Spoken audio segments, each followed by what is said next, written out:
Isang mapagpalang araw po sa ating lahat. Welcome po to our 365 daily devotion. At yung araw po, ang topic po natin is ano ang pagkapareho ng demonyo at Kristiyano. So para po sa concept po natin, ito po patungkol po sa faith and practice po. Ito po sabi po, true biblical faith is not just intellectual belief. It leads to life transformation. Based on James chapter 2 verse 17 says, faith by itself, it does not have work, is dead. Real faith produces obedience. If we truly believe in God, it must show in how we live. Faith and obedience are not separate paths. They are two sides of the same coin. Faith gives direction. Obedience is the daily walk. So, tayo naman po dumako po sa ating Bible reading po na matatagpuan po sa James chapter 2 verse 19. Sabi po sa English, you believe that there is one God. Good, even the demons believe that and shudder. Ito naman po sabi sa Tagalog, sumasampalataya ka na ang Diyos ay iisa, di ba? Mabuti naman. Ang mga demonyo man ay sumasampalataya rin at nanginginig pa. So yun po yung ating Bible verse po para po sa araw na to. And now tayo po dumako po sa ating teaching po. Una, faith gives direction. So sabi po dito po sa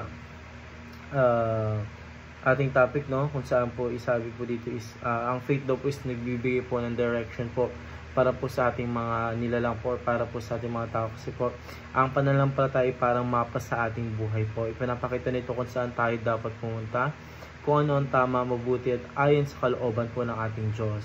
Kung wala kang pananampalataya, parang naglalakad ka sa dilim, hindi mo alam kung saan ka tamang landas. Pero kapag ikaw ay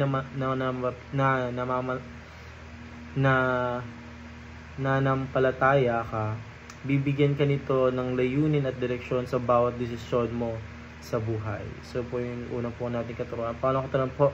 Obedience is walking in the direction po. So hindi po sapat po yung alam po natin yung dapat na daan po or tamang daan. Kailangan pa rin po natin lakaran ito, kasi yung pagsunod po o yung obedience po ay ang aktual na pagsasabuhay ng pananampalataya mo. Kung alam mo ang kalooban ng Diyos pero hindi mo naman sinusunod, para ka lang nagbasa ng mapa pero hindi naglakad. So yung pagsunod daw po, yung pag-obedience po natin sa ating Panginoon Diyos po is kailangan po talaga natin isabuhay o bigyan po ng diin po sa puso po natin. Kasi kapag tayo po is meron po tayong obedience sa ating Panginoon Diyos, pero kapag hindi po natin siya ginawa po na sa puso or parang ginawa lang po natin siya para ma-accomplish po yung dapat po natin ma-accomplish, is parang walang rin po, parang nonsense lang din po yung obedience po natin kapag hindi po natin sasamahan po ng ating puso at nananampalataya po sa ating Panginoon Diyos. So, pangatong katanungan po, faith and obedience are two sides of the same coin. So, ang tunay na pananampalataya po ay hindi lamang nasa isip o puso makikita, kundi ito po yung makikita po sa gawa. So, ang pananampalataya at pagsunod ay hindi pwedeng paghiwalayin.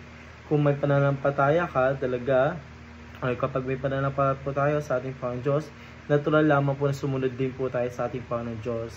Kung wala kang pagsunod, baka hindi rin totoo ang pananampalataya mo. So, being faith and obedience po talaga is magkalikit po. Kasi kapag yung pananampalataya po natin, yung paniniwala po natin sa ating Panginoon Diyos po, doon po pinapakita po na we are the truly son of our Jesus Christ po. So, totoong anak po tayo ng ating Panginoon Diyos kapag nakikita po yung dalawang side of faith sa atin po.